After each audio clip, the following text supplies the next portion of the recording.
اعوذ باللہ من الشیطان الرجیم بسم اللہ الرحمن الرحیم۔ السلام علیکم۔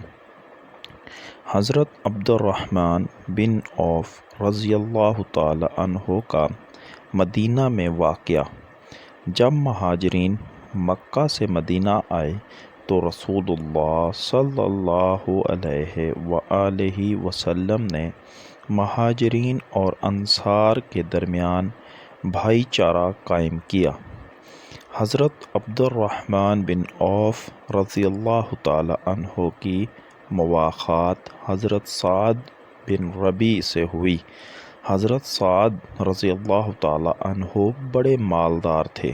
انہوں نے عبد الرحمن رضی اللہ تعالی عنہ سے کہا، میں اپنے مال کا آدھا تمہیں دیتا ہوں اور میری 2 بیویوں میں سے جسے پسند کرو میں اسے طلاق دے دوں گا تاکہ عدت کے بعد تم نکاح کر سکو۔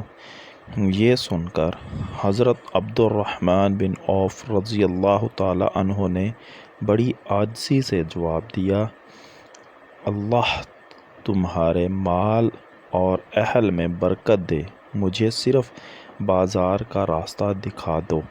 پھر وہ تجارت میں لگ گئے۔ اللہ تعالیٰ نے ان کے ہاتھ میں بڑی برکت رکھی، تھوڑے ہی دنوں میں وہ خوشحال ہو گئے۔ والسلام۔